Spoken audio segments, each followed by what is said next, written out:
నమస్కారం. ఎలా ఉన్నారు మీరంతా? జీవితం దొరికింది, ఈ జీవితంతో ఏం చేయాలి, ఈ జీవితంలో ఏం చేయాలి, ఇదే మన యొక్క ప్రధానమైనటువంటి స్లోగన్. కాబట్టి జీవితంలో స్పష్టత రావాలి. స్పష్టత వస్తేనే మన జీవితాలలో సంతోషము, శాంతి రెండు కూడా వికసిస్తాయి. ఈ రెండు కూడా వ్యాప్తి చెందుతాయి, మన జీవితాలను పరిపూర్ణం చేస్తాయి అనేది నేను తెలుసుకున్నటువంటి సత్యం. స్పష్టత లేక మనం చికాకు పడుతున్నాం, అంత ఇంకేమీ లేదు. ఏది చేయాలో అది ఎందుకు చేయడం లేదంటే దాని ప్రాధాన్యత మనకి తెలియదు. ఏవేవి చేయకూడదో అవి చేస్తూనే ఉన్నాం.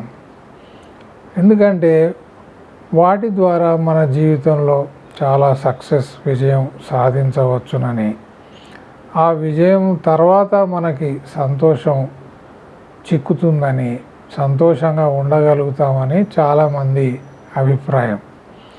కానీ కొంత మార్పు మనం జీవితాన్ని మనము శారీరక సుఖాల నుంచి శాంతి వైపు మళ్ళిస్తే, చూడండి, శారీరక సుఖం నుంచి శాంతి వైపు మళ్ళిస్తే, మన ప్రాధాన్యత శాంతి వైపుగా వెళ్తే, జీవితంలో శాంతి చాలా ప్రధానమైనటువంటిది.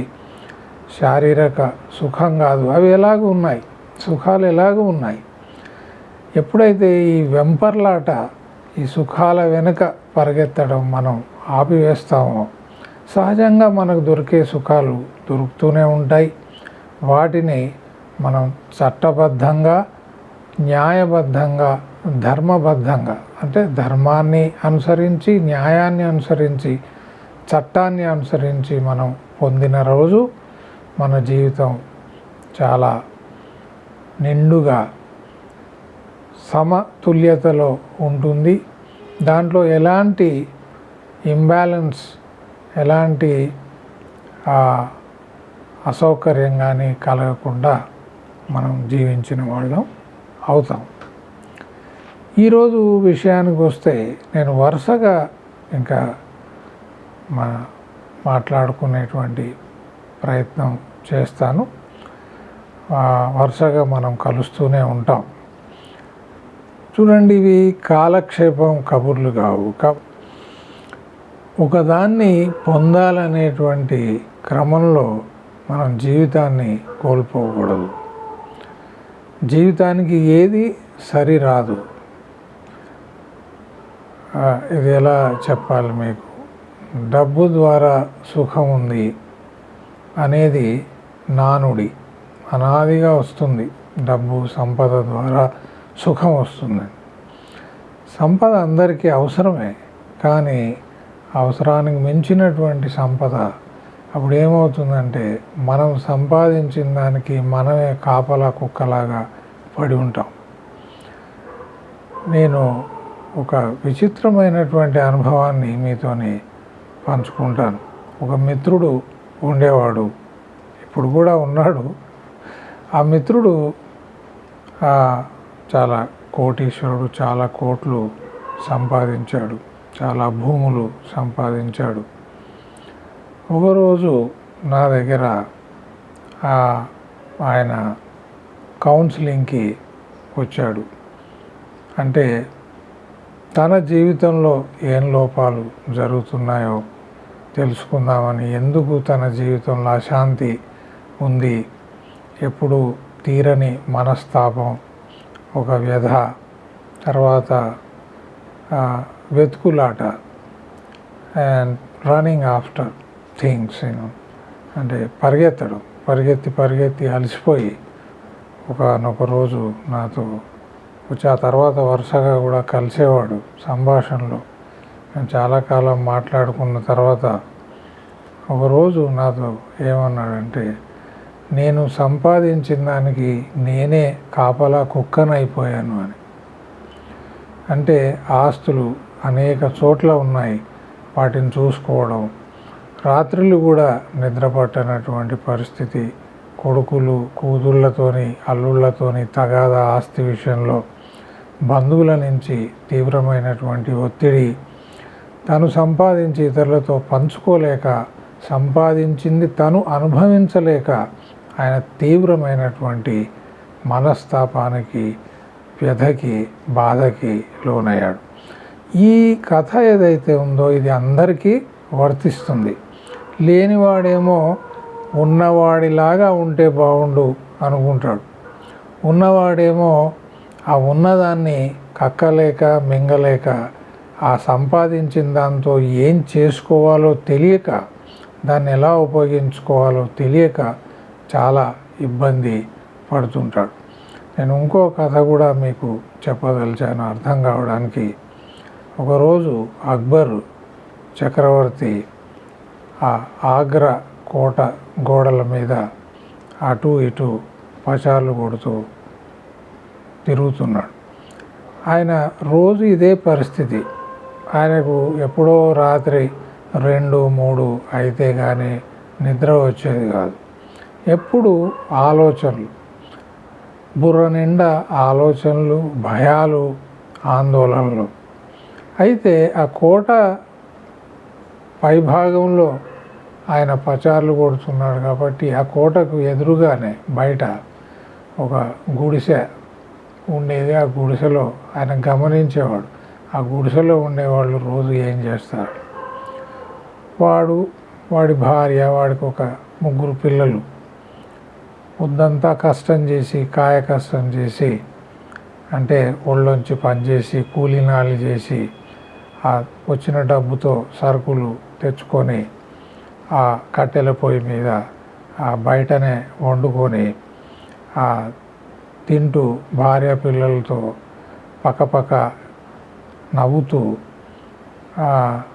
ఆమెతో సరదాగా జోకులు వేస్తూ, ఆమె వీటిని ఆట పట్టిస్తూ, వీడు ఆమెను గేలి చేస్తూ, ఆమెను రకరకాలుగా సంభాషణలతో, తన యొక్క చేష్టలతో మొత్తం కుటుంబాన్ని, పిల్లలతో, భార్యతో చాలా సరదాగా 2-3 గంటలు గడిపి నవ్వుతూనే వాళ్ళు నిద్రలోకి జారుకునేవాళ్ళు, నిద్రపోయేవాళ్ళు. రోజు ఇదే తతంగం. ఈ అక్బర్ చక్రవర్తికి అర్థమయ్యేది కాదు. నేను ఇంత సంపద నా దగ్గర ఉంది, కొన్ని కోట్లు విలువ చేసేటువంటి వజ్రాలు నా ఖజానాలో కుప్పలు కుప్పలుగా రాసులుగా పడి ఉన్నాయి. ఇంత పెద్ద సామ్రాజ్యము, మంది, మార్బలం, కానీ ఎందుకు నా జీవితంలో ఈ యొక్క కొరత, ఈ శాంతి ఎందుకు లేదు? కనీసం నాకు నిద్రపోయేటువంటి అదృష్టం కూడా లేకుండా ఎందుకు పోయిందని ఒకరోజు బీర్బల్తో ఈ విషయాన్ని ఆయన చర్చించినప్పుడు, చూడండి, దీనికి అంతటికి ప్రధానమైనటువంటి కారణం అవసరానికి మించినటువంటి సంపద. దాంతో అక్బరు ఏకీభవించలేదు, అంగీకరించలేదు. అయితే బీర్బల్ ఒక ఉపాయం చెప్పాడు. ఆ మరుసటి రోజు ఆ కూలినాలి చేసుకునే వాడి గుడిసెలోకి 1,00,000 బంగారు వరాహాలు దాంట్లో ఉంచారు. వాళ్ళు పని నుంచి వచ్చిన తర్వాత ఇంట్లో ఆ మూటను చూసి ఏంట్రా అని ఇప్పి చూస్తే దాంట్లో 1,00,000 బంగారు వరహాలు ఉన్నాయి. ఆ తర్వాత నుంచి, ఆ రోజు నుంచి మొదలుకొని వరుసగా 3-4 మాసాలు వాళ్ళను గమనిస్తూనే ఉన్నారు. పిల్లలందరినీ పడుకోబెట్టి భార్యాభర్తలు కూర్చొని చాలా చింతిస్తూ, భయపడుతూ, ఇవి ఏం చేయాలి, ఇవి ఎక్కడి నుంచి వచ్చాయి, ఇవి వాడుకోవాలా వద్దా, వాడితే ఎలా వాడాలి అనేటువంటి చర్చలోనే వాళ్ళ జీవితం అంతా 3 మాసాలు గడిచిపోయింది. ఆ నవ్వులు మాయమైపోయాయి, ఆ సంతోషం మాయమైపోయింది. వాళ్ళ యొక్క నిద్ర పూర్తిగా కనబడకుండా పోయింది. వాళ్ళ జీవితంలో కూలీనాలి కూడా చేసుకోవడం మానేశారు. ఎందుకంటే ఆ డబ్బును ఎవడైనా ఎత్తుకుపోతే దానికి కాపలాగా ఉండడం, ఒకేసారి ఆ డబ్బు వాడుకుంటే బయటపడతామేమో, మళ్ళీ మనల్ని ఎవరైనా వచ్చి చెరసాలలో వేస్తారేమో, బందీ చేస్తారేమో, జైల్లో వేస్తారేమో, అది దొంగ సొమ్ము అని అనుకొని మనల్ని తీసుకెళ్ళి చంపేస్తారేమో, ఇవన్నీ రకరకాల అనుమానాలతో వాళ్ళ జీవితమే పూర్తిగా పాడైపోయింది, ఛిద్రమైపోయింది, వాళ్ళ ఆరోగ్యాలు కూడా చెడిపోయాయి. అంటే మనం అందరం కూడా, ఆధునిక మానవుడు అందరూ కూడా ఏమనుకుంటున్నారంటే వీళ్ళందరూ కూడా వస్తువులను సేకరించడంలో చాలా చాలా బిజీగా ఉన్నారు. వస్తువులు, చిన్న కారు ఉంటే పెద్ద కారు ఉండాలి, చిన్న ఇల్లు ఉంటే పెద్ద ఇల్లు ఉండాలి, ఒక ఇల్లు ఉంటే 4 ఇండ్లు ఉండాలి, పెద్ద భవనం ఉండాలి, ఫామ్ హౌస్ ఉండాలి, ఇలా రకరకాలుగా ఎన్ని తరాలు కూర్చొని తిన్నా కానీ తరగనటువంటి ఆస్తి ఉండాలి. ఆ ఆస్తిని చూసి మనల్ని గౌరవించాలని అనుకుంటున్నారు, కానీ వ్యక్తిత్వాన్ని చూసి గౌరవిస్తారన్న విషయాన్ని వాళ్ళు మర్చిపోతున్నారు. So the most important thing is peaceful living and character. That is the reason it is said, if wealth is lost, nothing is lost. If health is lost, something is lost. If character is lost, everything is lost. So character is nothing but a value-centered, value-oriented life. విలువలతో కూడినటువంటి జీవితం. ఏది కావాలో ఏది అవసరం లేదో తెలుసుకునేటువంటి జీవితం. ఎంత మేరకి మనం సంపాదించాలి, ఎంత మేరకి మనకి విజ్ఞానం కావాలి, ఎంత మేరకి మనకి సంపద కావాలి, ప్రతిదీ కూడా మనకెంత అవసరం అని తెలుసుకునేటువంటి ఒక గొప్ప జీవన సూత్రం ఏదైతే ఉందో అదే ఇది యొక్క క్యారెక్టర్ అన్నమాట. సో ఆ క్యారెక్టర్ను సంపాదించడానికి మనం కృషి చేయాలి. దాని ఫలితంగా దాని తర్వాత ఏది వచ్చినా పర్వాలేదు, కానీ అది లేకుండా మనం వేరు వేరు రూపాల్లో జీవితాన్ని అనుభవించాలని అనుకున్నప్పుడు మన జీవితంలో అన్నీ ఇక్కట్లే, అన్ని ఇబ్బందులే, తీవ్రమైనటువంటి అశాంతి, ఇవన్నీ కూడా చోటు చేసుకుంటాయి. ఆలోచించండి. నమస్కారం.